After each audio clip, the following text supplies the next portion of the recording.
Bonjour Sarah et bonjour à tous nos auditeurs. Écoute, je suis Sarah, je suis ravie de t'avoir sur le podcast du club aujourd'hui.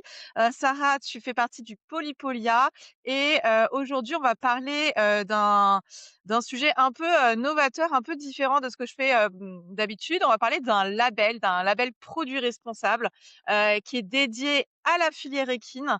Et du coup, je pense que ça va être passionnant pour tous ceux qui nous écoutent et qui vendent des produits ou qui créent des produits. Et tu vas pouvoir nous parler de tout ça. Donc, dans un premier temps, Sarah, déjà bienvenue et est-ce que tu peux te présenter? Oui, merci beaucoup de m'accueillir sur le podcast. Je suis ravie de participer aussi. On va passer un très très bon moment.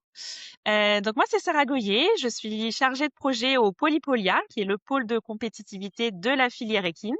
Et effectivement, on met en place un label produit responsable à destination des entreprises industrielles de la filière équine. Donc, on va pouvoir vous détailler un petit peu tout ça aujourd'hui. Trop bien. Du coup, pour rentrer un petit peu tout de suite et poser un peu le décor, le label produit responsable, là, tu nous parles avec ta casquette du Polypolia, mais c'est aussi un projet qui est un peu sous la casquette Écuresse. Écuresse, ça existe, je crois, depuis 2014. Est-ce que tu peux nous parler déjà de Écuresse, qu'est-ce que c'est? Il y avait déjà des labels qui existent, mais qui s'adressaient plutôt aux structures équines, aux centres équestres, aux écuries, etc. Pas aux produits en Ok. tant que tels. Du coup, voilà, est-ce que tu peux nous reparler un petit peu de Écuresse et ce que c'est exactement? Oui, oui, bien sûr, tout à fait. Donc, on s'est associé à la marque Écuresse, qui est portée par le Conseil des chevaux de Normandie et qui a déjà 2 labels à son actif. Donc, effectivement, le premier BEA, donc bien-être animal et environnement, qui a été lancé il y a un peu plus de 10 ans maintenant, qui s'adresse essentiellement aux structures de la filière équine, donc les haras, les pensions, les centres équestres, les hippodromes, les événements. Un autre label BET, donc bien-être au travail, a été lancé par la marque il y a, je crois, 2 ans de ça maintenant. Et donc l'idée là, c'était qu'on s'associe effectivement à cette marque Écuresse et un petit peu à l'expertise du Conseil des chevaux de Normandie qui avait déjà lancé ces 2 labels-là pour faire un label qui s'adressait cette fois-ci aux entreprises industrielles de la filière équine, donc qui est vraiment le cœur de nos membres aujourd'hui Polypolia. Et donc, c'est pour ça qu'on s'est associé à la démarche pour avoir un petit peu le même fonctionnement, l'expertise et puis pouvoir créer des synergies aussi forcément entre les structures vraiment plutôt terrain Mmh. et les entreprises industrielles. Ouais, donc en fait, le Polypolia, il est quoi? Il est coporteur, il est partenaire, en fait? C'est vraiment un projet qui est construit avec, Écuresse? Ouais, c'est un projet qu'on construit ensemble. Après, c'est le Polypolia qui porte vraiment le D'accord. label parce que c'est la typologie de nos membres. Donc, c'est nous qui allons réaliser après l'accompagnement et toute la suite. Donc, on s'appuie sur l'expertise d'Écuresse et du Conseil des chevaux pour le lancement et notamment pour cette première année. Et après, c'est un label qu'on fera vivre avec le Polypolia. OK. Est-ce que tu peux, du coup, je refais une petite digression, nous présenter rapidement ce que c'est que le Polypolia et ce que vous faites, globalement? Mais oui, bien sûr.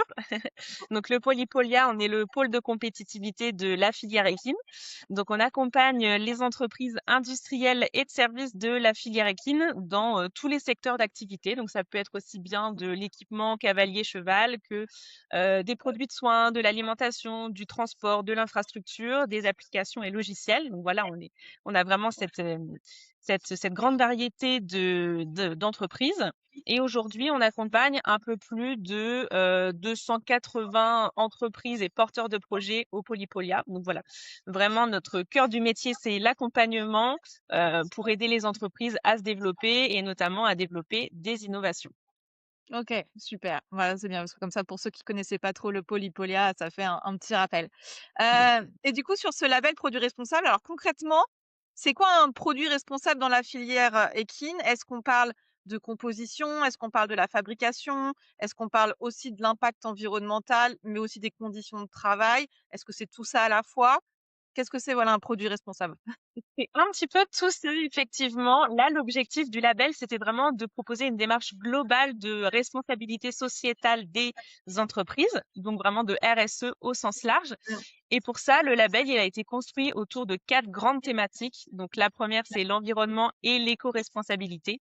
Donc là, on va retrouver des critères qui sont liés au bilan carbone, à la fin de vie des produits, au sourcing, à la communication responsable, par exemple. On va Mmh. avoir après tout un volet sur la qualité produit, qui est vraiment importante et sur lequel on va retrouver, notamment un critère qui est dédié au bien-être du cheval et ou du cavalier en fonction du produit concerné. Toute une partie capital social aussi qui fait Mmh. vraiment partie, qui est un pilier de la RSE et puis, une petite partie sur le modèle d'affaires, de l'entreprise. Donc voilà, on va regarder vraiment, tous les critères de la RSE et brasser avec ces 4 thématiques, une vingtaine de critères pour, regarder vraiment un petit peu tout parce que, l'objectif de ce label, c'était pas de se focaliser que sur un seul aspect, mais vraiment d'avoir une vision assez globale, assez large. Ouais, OK. Donc finalement, ça va aussi englober, des critères et des choses qu'on pourrait avoir dans d'autres certifications hors filière équine, je pense, je sais pas, il y a des labels RSE hors filière équine. Du coup, là, ça va venir aussi chercher un petit peu, je sais pas, des certifications textiles, est-ce qu'on est GOTS, est-ce que c'est Ocotex ou des choses comme ça, ça vient tout englober finalement? Oui, oui, complètement, parce que le constat, en fait, c'était que, il n'y avait pas de label spécialisé filière équine. Et on le sait, la filière équine, c'est quand même une niche. Il y a pas mal de particularités qui lui sont propres. Et Mmh. donc, effectivement, on a, voilà, des membres qui avaient certains labels, mais c'était un petit peu compliqué de se retrouver autour d'un label qui mettait vraiment en avant les produits de la filière équine et toutes leurs spécificités, et notamment tout ce qui est lié au bien-être, bien-être animal, bien-être du cheval, bien-être du cavalier, notamment. Donc, c'est pour ça qu'on a créé ce label-là. Et effectivement, il y a plusieurs passerelles avec plein d'autres labels. Donc, si une entreprise est labellisée, par exemple, tu le disais, Ecotex ou EPV, il y a certains critères qui vont pouvoir d'office être validés parce on s'est basé forcément sur ces labels déjà OK. existants là. OK, et du coup, est-ce que, tous les types de produits peuvent, «candidater» entre guillemets? Par exemple, je pense donc au textile évidemment, l'alimentation, les produits de soins, l'équipement comme tu le disais, enfin, le matériel d'écurie aussi. Est-ce qu'il y a des secteurs ou des, critères, enfin des périmètres exclus? Ou est-ce que finalement, à partir du moment où on a un produit physique, pour le cheval ou le cavalier, on peut candidater? Alors rien n'est exclu. On a travaillé justement la grille de critères pour que ça réponde à l'ensemble de nos secteurs d'activité, y compris les applications et logiciels, donc même pas forcément du produit tout à fait physique. Donc on a regroupé ça sous 4 grandes grilles. On va avoir l'équipement du cavalier, du cheval. On va avoir Mmh. cette partie application logicielle où il y avait pas mal de spécificités en termes de fiches produits. Donc voilà, à chaque fois, on a adapté un petit peu la grille pour que ça puisse vraiment coller à l'entreprise et aux produits. Et puis on va avoir toute la partie alimentation, produits de soins. Et puis infrastructure et transport. Donc voilà, tout type de OK. produit peut répondre aux critères de ce label. D'accord, OK. Super, et alors, comment ça se passe concrètement l'évaluation? Je suis une marque, OK, je vends un produit, voilà, je dis: «OK, je veux avoir ce label». Comment ça se passe? Et bah, du coup, exactement comme ça se passe déjà avec les 2 autres labels, Écuresse, c'est-à-dire qu'on a un site en ligne, sur lequel il est possible de réaliser un autodiagnostic. Donc la première étape, ça va être de, tout simplement faire son inscription, très facilement sur le site en ligne gratuitement pour renseigner un petit peu, bah, voilà, Mmh. l'entreprise, le ou les produits qu'on souhaite, labelliser. La deuxième étape, c'est effectivement cette phase d'autodiagnostic. Donc là, en fait, toute la grille va se révéler pour répondre critère par critère. L'idée, c'est que l'entreprise puisse estimer en fait le niveau auquel le critère répond. Euh, En sachant que l'idée de ce label et des autres labels Écureuil, c'est qu'il y a toujours une volonté d'amélioration continue. Donc, il y a 3 niveaux de labellisation. OK. Donc voilà, il faut pouvoir estimer un petit peu à quel niveau on se situe. Et pour ça, on va demander en face, bien sûr, des pièces justificatives qui vont pouvoir attester ou non du niveau dans le critère. Donc voilà, l'entreprise réalise son autodiagnostic. Par la suite, si l'entreprise est intéressée pour effectivement être labellisée, si elle est éligible, l'étape suivante, c'est de procéder à l'adhésion, donc vraiment à la Mmh. souscription. Et puis une fois cette étape-là validée, on envoie un auditeur sur place, donc vraiment la partie Mmh. évaluation. Donc là, l'idée, c'est d'aller sur place pour voir un petit peu, et ben finalement la fabrication, comment ça se passe concrètement derrière, d'aller vérifier tous ces critères-là, de demander éventuellement d'autres pièces justificatives pour vraiment OK. attester et rentrer dans une démarche qui est sérieuse. Et donc, à OK. partir de ce moment-là, l'entreprise est labellisée ou non et sur un niveau en particulier. Donc, on dessert la labellisation et tout ce qui en découle. Et puis, Mmh. comme je le disais, après, l'objectif, c'est d'être dans une amélioration continue. Donc, le cycle de labellisation, il dure 3 ans. OK. Et l'idée, bah voilà, c'est que l'entreprise puisse passer ses produits sur un niveau supérieur. Donc pour ça, soit on attend la fin du cycle de labellisation de 3 ans pour renouveler et éventuellement passer au niveau supérieur, soit l'entreprise estime qu'elle a progressé sur certains critères. Et donc à ce moment-là, on fait une évaluation de suivi qui se déroule généralement à plus de 18 mois, hein, donc la moitié du cycle de labellisation où voilà, OK. toutes les entreprises auront cet audit de suivi, soit pour vérifier que bah voilà, c'est toujours conforme, soit parce qu'il y a eu des changements et que potentiellement il y a une montée de niveau sur le produit concerné. OK, ouais, effectivement, c'est un peu comme comme une labellisation type EcoVadis où effectivement on a plusieurs, enfin certifications, plusieurs niveaux, en fonction, des critères et du coup, tu dis c'est un auditeur sur site, donc c'est un auditeur, indépendant, qui est mandaté par le Polypolia, pour aller, dans l'entreprise? Oui, effectivement, c'est une personne qui se déplace en entreprise et dans un premier temps, ça sera sûrement l'équipe du Polypolia, OK. parce qu'on a été formé hein, Oui. complètement là-dessus par une entreprise externe et donc on se déplacera pour aller auditer nous-mêmes les entreprises, au moins dans un premier temps. OK, très bien et donc tu me disais, il y a donc plusieurs niveaux. C'est quoi les niveaux? C'est un peu les mêmes que sur les autres labels EQRS? Tu peux nous préciser les niveaux? C'est exactement les mêmes, c'est-à-dire le premier niveau qui est un niveau d'engagement. On a ensuite le deuxième niveau progression et le troisième niveau excellence. Donc voilà, le premier niveau, c'est commencer à avoir une réflexion, une démarche RSE, à avoir pensé, imaginé, mis des choses en place. Le niveau Mmh. engagement, bah, on va venir, pardon, progression, on va venir vraiment attester de choses qui sont mises en place, qui fonctionnent, des retours, etc. Et sur le niveau excellence, on est vraiment sur le niveau le plus haut où normalement on est irréprochable. Donc pas facile à avoir, mais c'est tout l'objectif de ce label-là. Et Ouais. bien sûr, par rapport à ça, on a mis en place un copil avec des entreprises. Et l'idée, c'est que bah, c'est pas figé, hein, cette grille-là, elle va évoluer en fonction du temps, en fonction des attentes, en OK. fonction des réglementations. Et donc, voilà, au fur et à mesure, ça pourra évoluer pour être bah, potentiellement plus exigeant aussi, hein. Ouais et tu parlais d'éligibilité aussi, qu'est-ce qui ferait qu'un produit pourrait pas être éligible quand il fait son autodiagnostic et qui ferait qu'on lui dirait: «Bah non, vous pouvez pas, vous êtes pas éligible»?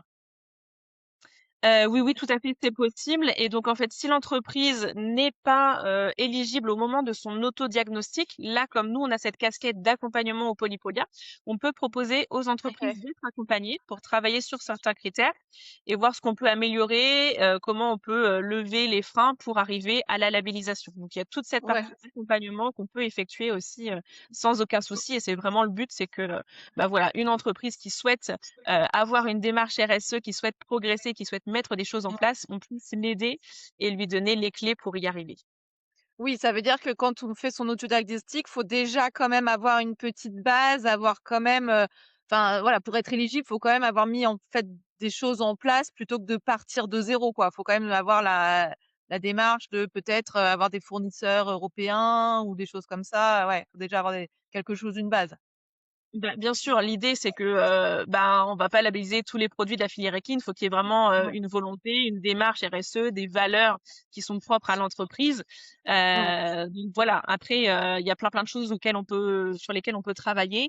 Il y a aussi plein d'entreprises qui, quand on leur parle de RSE, se disent ah oui, bah moi je fais pas grand-chose, je sais pas trop ce que c'est, Mmh. etc.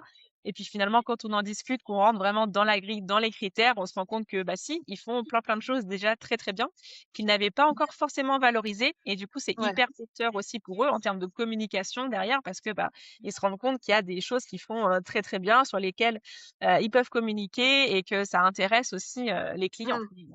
Oui, oui, c'est vrai que en fait, au final, c'est pas que, OK, je fabrique en France ou voilà, j'ai du textile, Cotex et il y a plein de choses, on se rend pas compte. La RSE, c'est très large et effectivement, ça prend plein de volets, de l'entreprise, aussi bien les achats, la production, la vente et cetera et même le salariat ou la masse salariale donc c'est intéressant. Et justement, bah, c'était intéressant que tu parlais effectivement, de la communication et cetera. Moi, j'aimerais bien justement aborder à ce que ça change justement pour les entreprises, pour une marque en fait qui nous écoute et qui se demande: «Bah, ouais, OK, est-ce que c'est pertinent ou pas?» Qu'est-ce que tu lui répondrais? Pourquoi faut s'engager dans cette démarche-là plutôt qu'une autre, pas spécifique filière équine, par exemple? Ah bah, tout simplement parce qu'on va vraiment prendre en compte un petit peu toutes ces spécificités filière équine. Et en fait, quand on a construit le label, on a fait forcément une stratégie de communication. Et donc, on a essayé de répondre à une problématique, et une problématique que partagent, je pense, beaucoup d'entreprises et à qui ça va parler.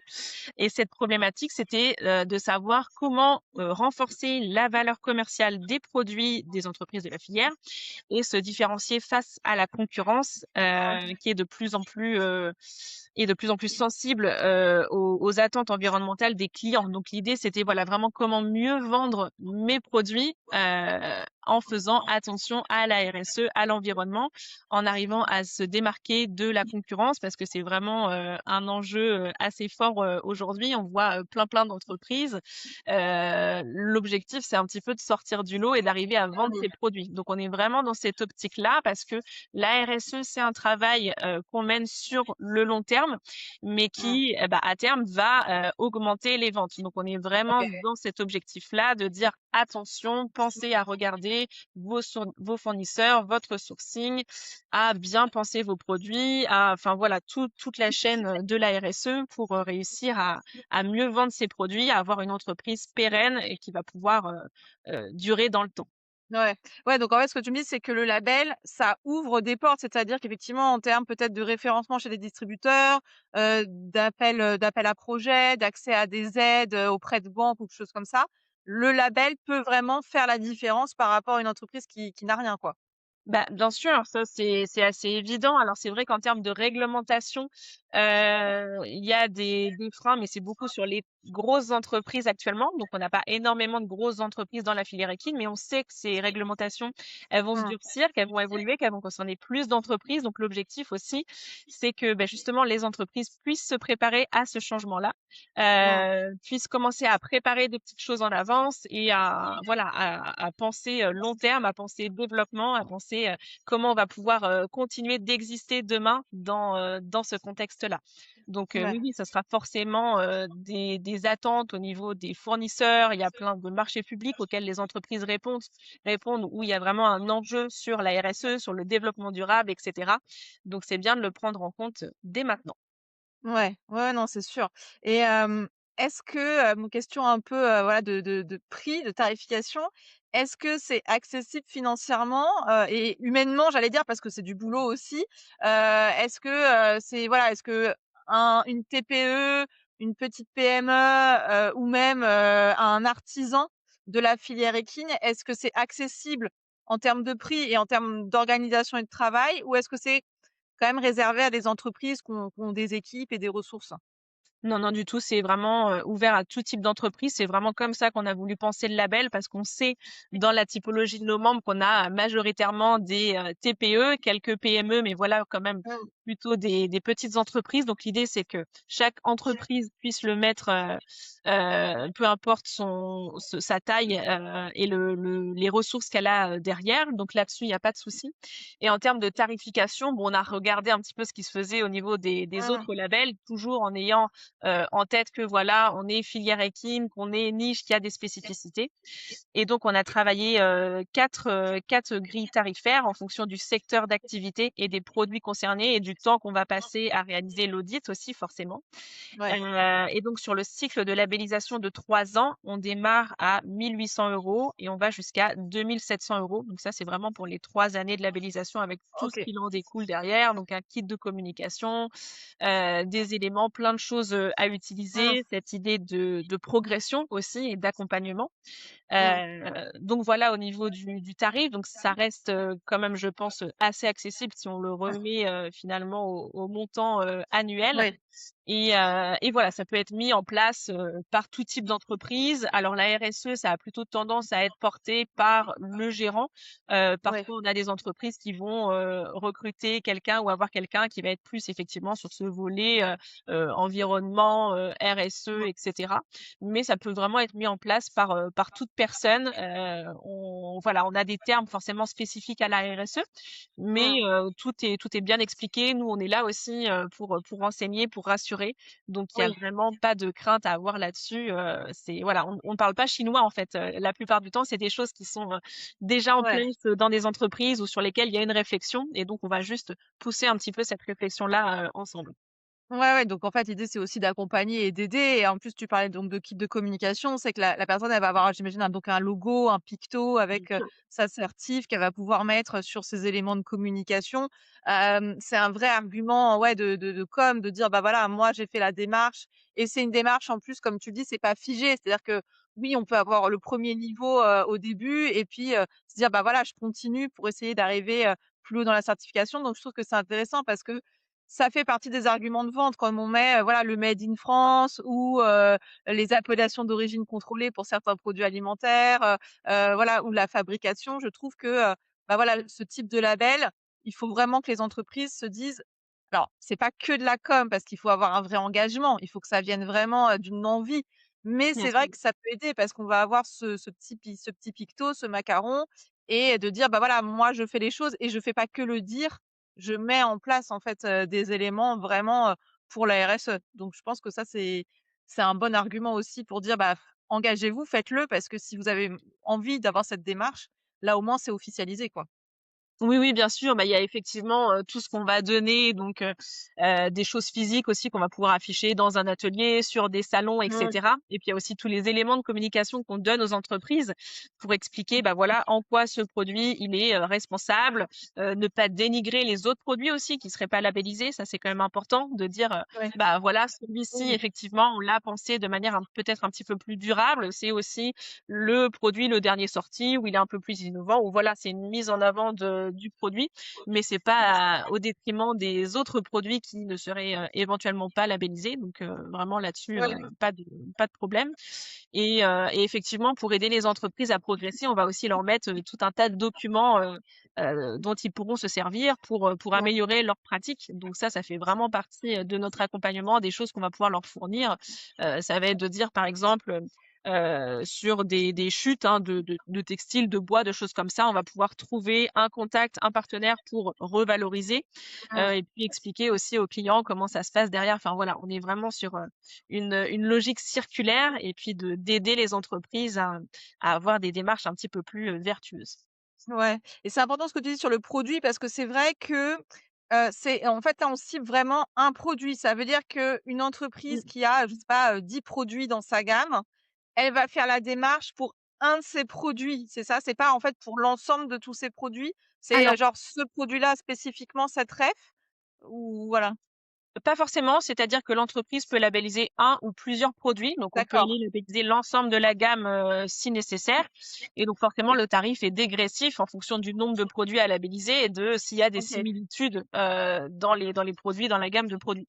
Donc non, non, OK. là-dessus il n'y a pas de Oui, pas de souci c'est particulier. vrai que c'est un label produit. Ouais, Et en fait, si elle veut en labelliser plusieurs, là, il y a un package et bon, il y a une démarche, effectivement, avec, comme tu dis, peut-être un tarif dégressif pour, mais à la base, c'est vrai que c'est de se dire: «Bah, je peux peut-être prendre mon produit phare ou ma mm, nouveauté ou mon meilleur produit et c'est celui-là que je vais labelliser en premier et après ça n'empêche pas que plus tard, vu que les autres produits sont faits, pareil dans la même logique, de pouvoir mm, labelliser d'autres produits. Mais c'est vrai que l'idée, c'est que c'est pas un label qu'on met sur l'entreprise, c'est vraiment un label exactement. qu'on met sur un produit spécifique. Ouais, ouais, ouais, sur un produit spécifique. Pourquoi on a fait ce choix-là de ne pas labelliser l'entreprise? Parce que finalement, quand on fabrique plusieurs produits, on peut avoir des choses vraiment très très différentes en termes de OK. matières premières, en termes de sourcing. Et du coup, c'était un peu compliqué de labelliser une entreprise avec l'ensemble de ses produits. Donc, on a focalisé sur un produit parce qu'on peut aussi avoir un produit ou une gamme qui est plus Mmh. RSE, développement durable. Donc voilà, on a Ouais. fait ce choix de rentrer par le produit, mais on peut aller labelliser plusieurs produits sans souci. D'accord. OK. OK, super intéressant. Hem Et du coup, si on élargit un petit peu là sur justement sur la filière équine et la RSE, est-ce que tu penses que toi, la filière équine, elle est un peu en retard sur ces enjeux RSE par rapport à d'autres secteurs, de l'industrie du sport, de l'animal? Heu, voilà, comment tu situes la est-ce que vous avez vraiment voilà, est-ce que tu penses que c'est un enjeu, que les gens en prennent compte ou que la filière équine est un peu en retard? Ouais, c'est un gros enjeu. Je pense que il y a une prise de conscience, donc on commence à s'en rendre compte, mais c'est vrai que jusqu'à présent, c'était pas trop l'essentiel. On a beaucoup de voilà d'entreprises qui sont vraiment focalisées sur vendre, je veux vendre mieux, et qui ont Mmh. du mal à prendre ce recul de dire ah oui mais comment je vends mieux? Et ben parce que je vais bien penser mon produit, parce que je vais être attractif aussi au niveau de mon entreprise, des salariés, je vais travailler ma marque employeur. Donc voilà, je pense qu'il y a une prise de recul à ce niveau-là et que c'est en train de se mettre en place. On est potentiellement peut-être un petit peu en retard dans la filière équine, mais je pense que c'est lié aussi au fait qu'il y a beaucoup de TPE Mmh. et que c'est pas encore des questions qu'on se pose en premier lieu. Ouais. Voilà, on est d'abord sur mon entreprise, comment je vais la faire vivre, comment vendre mes produits. Donc voilà, c'est pas du tout deux choses qui sont incompatibles, hein. Au contraire, c'est vraiment très très lié, mais il faut réussir à prendre conscience que voilà, l'un ne va pas sans l'autre, qu'on peut travailler et que ça va porter ses fruits, mais ça prend un petit peu de temps et voilà, c'est une démarche globale à effectuer, mais qui est hyper importante si on se pose la question de euh, que va devenir mon entreprise dans 2, 3, 4, 5 ans? Est-ce qu'elle sera toujours là?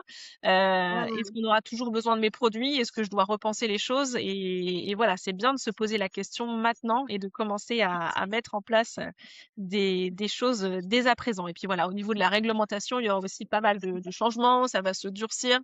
Donc, Mmh. si on peut déjà commencer à rassembler des documents, des pièces justificatives et commencer à Ouais. réfléchir sur la suite, c'est pas mal. Donc Ouais voilà, c'est et un puis, travail qui se fait. ouais, ouais, c'est clair et puis, c'est pareil, je trouve qu'il faut faire attention parce qu'en ce moment, on peut avoir pas mal voilà, on parle beaucoup de greenwashing, il y a pas mal d'entreprises, qui vont, alors pas que dans la filière équine, hein, mais de manière générale, on peut aborder des choses genre c'est vrai qu'on parle souvent des produits français, du made in France, alors que finalement, on sait qu'il suffit que la dernière étape de fabrication, soit faite en France, Mmh. et donc c'est-à-dire juste poser un logo pour dire que le produit est français. Donc et puis aujourd'hui, on voit beaucoup, ouais, dans plein de secteurs, pas mal de greenwashing. Comment ce label, ça peut protéger contre ça? C'est parce que de dire, bah, voilà, c'est quand même un truc officiel qui dit que, voilà, je fais pas du greenwashing, je peux vraiment prouver ce que je dis, quoi. Oui, oui, bien sûr. Bah, on n'est pas sur du déclaratif, hein. En fait, sur ce label-là, on demande des pièces justificatives, on va Ouais. auditer, on se déplace sur site. Donc, c'est vraiment une démarche de qualité et c'est aujourd'hui la seule démarche de qualité sur les entreprises industrielles de la filière équine. Donc, je pense que voilà, à ce niveau-là, c'est aussi le Polypolia qui porte le projet. Donc, ça a un vrai poids parce qu'on est reconnu par l'État, hein. Donc, voilà, on évite à tout prix le greenwashing. C'est pour ça qu'on vérifie tout, que c'est une démarche qui est sérieuse. Donc là-dessus, on est très très vigilant et c'est vraiment pas l'objectif. L'objectif, voilà, c'est de mettre en place des choses concrètes, de pouvoir Mmh. mesurer aussi l'impact que ça a derrière et les évolutions, les potentiels changements.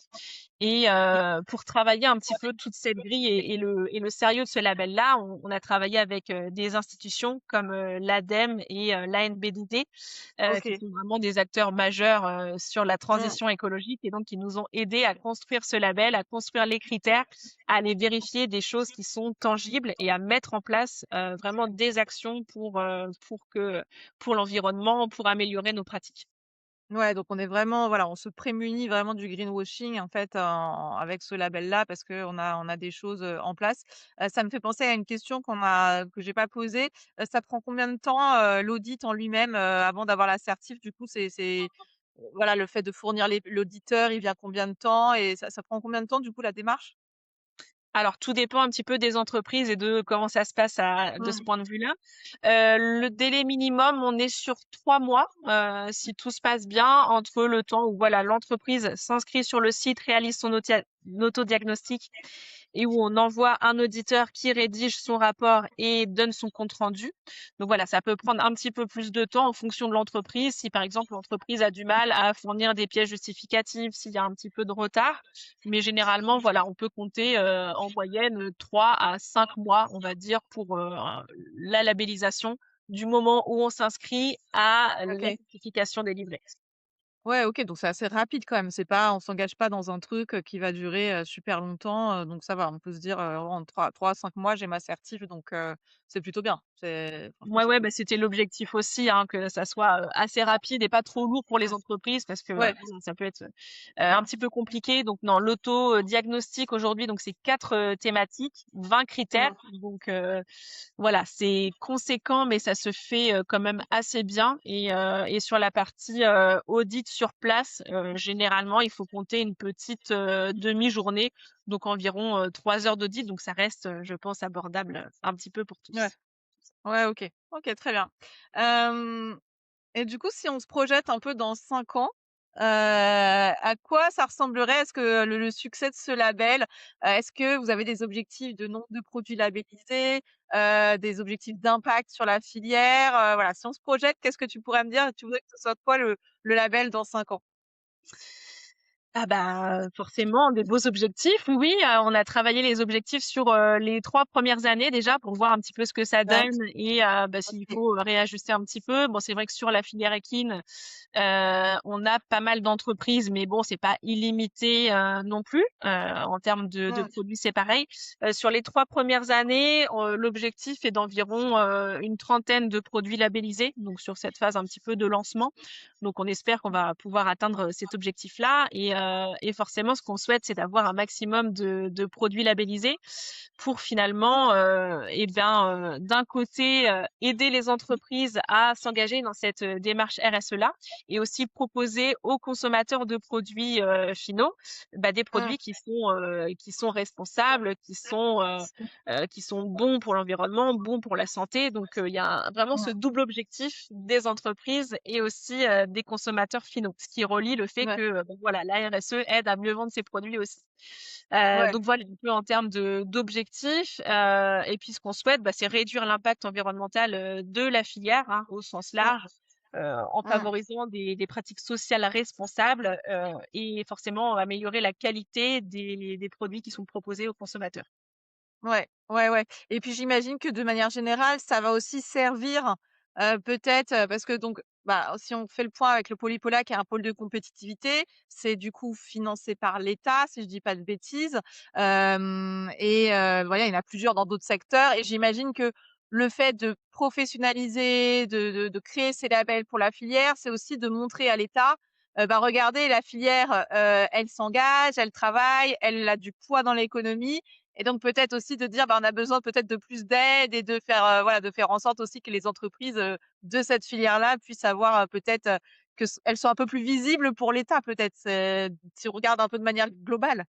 Oui, oui, bah, bien sûr, c'est l'objectif aussi, ça c'est sûr. Et puis il y a vraiment des aides, des subventions pour les entreprises aussi, pour Ouais, les aider à s'engager dans une démarche RSE.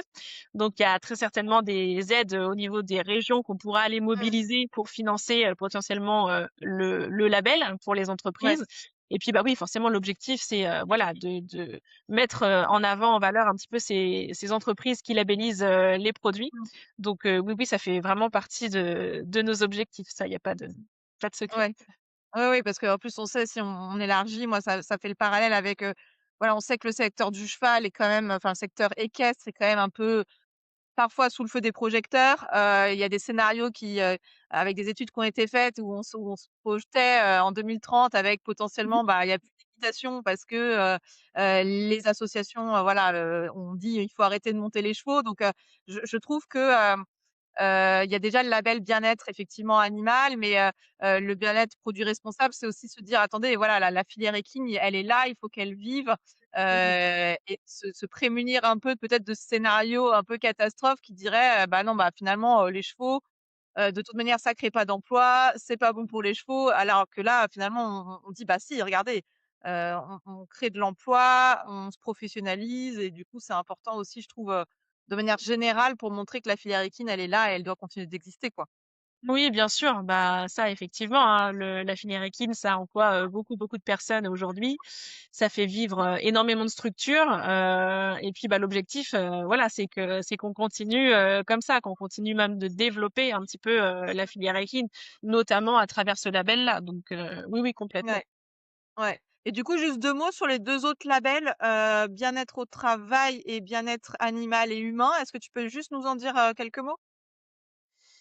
Sur ces 2 labels-là, oui, alors en termes de chiffres, si je dis pas de bêtises, sur les 2 labels, il y a aujourd'hui, près de 400 labellisés, donc c'est des labels Ouais. qui marchent quand même plutôt pas mal. Le BEA, donc bien-être, animal et environnement est lancé depuis une petite dizaine d'années maintenant, donc il y a de bons retours. Il y a pas mal d'entreprises, de structures qui sont, labellisées aujourd'hui. Mmh. C'est un cycle sur 3 ans aussi, si je me trompe pas. Donc voilà, beaucoup d'entreprises qui renouvellent parce qu'ils voient forcément les bienfaits de cette labellisation-là. Mmh. Sur le bien-être au travail, c'est un label qui est un peu plus récent, donc qui compte un peu moins de labellisés aujourd'hui, mais qui porte ses fruits aussi, qui a été mis en place avec la FASEC et Equiresources. Et l'idée là, c'était de travailler un petit peu la marque employeur, d'être plus Mmh. attractif pour aussi réussir à recruter un petit peu plus de salariés. Donc voilà, c'est vraiment un peu le même objectif autour de ces 3 labels, de faire vivre la filière, de développer la filière, de montrer que c'est une filière qui est importante. En Normandie, ça c'est certain, mais aussi dans toute la France. Nous, on le voit sur la partie entreprise où on a quand même beaucoup, beaucoup d'entreprises qui se situent en dehors de la Normandie, hein, autour de Lyon, autour de Bordeaux, à Paris, Mmh. dans les Hauts-de-France, enfin voilà, un petit peu partout. Donc c'est vraiment très, très important de continuer à faire vivre ces entreprises et à soutenir un petit peu l'économie de la filière équine. Ouais, non, ça, c'est important, ouais, de montrer qu'il existe ces labels-là aussi, ça, c'est vrai que ça peut être top. Et du coup, une petite question, pour un peu, conclure. Si une marque aujourd'hui, voilà, un artisan, une TPE de la filière nous écoute en ce moment, elle hésite encore, elle est pas trop sûre, qu'est-ce que tu pourrais lui dire pour la convaincre de franchir le pas?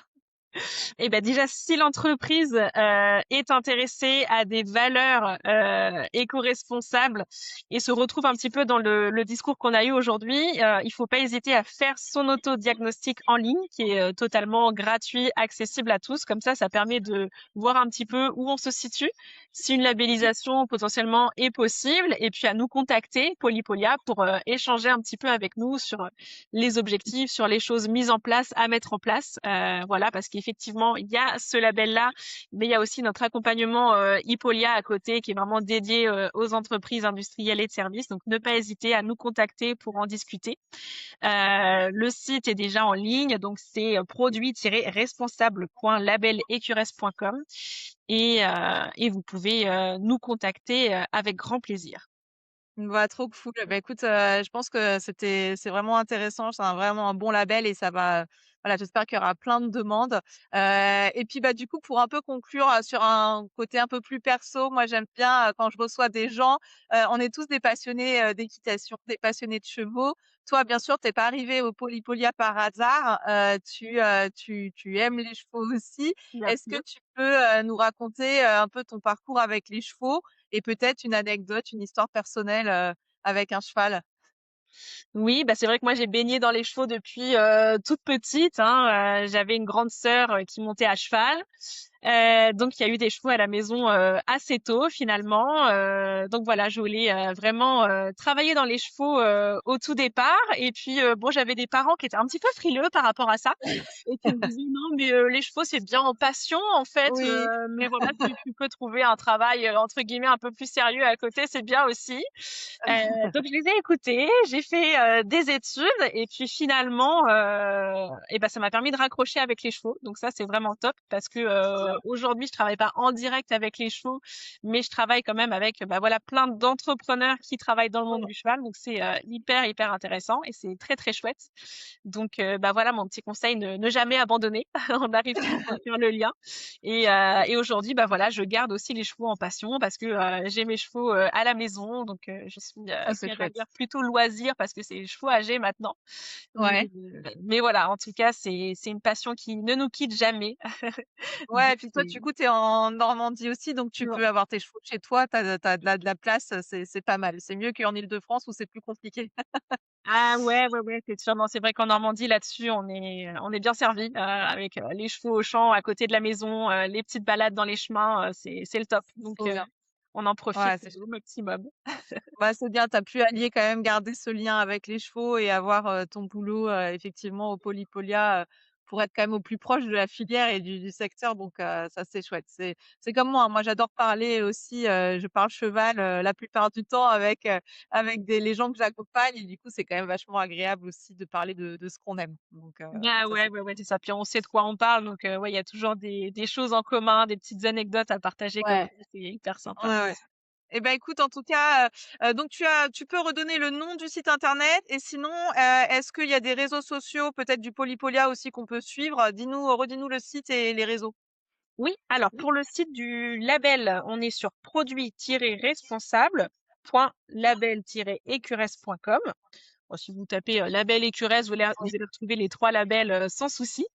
Au niveau du Polypolia, bah, c'est pôle-ipolia.org. On a des réseaux sociaux, donc une page Facebook, une page Instagram, une page LinkedIn.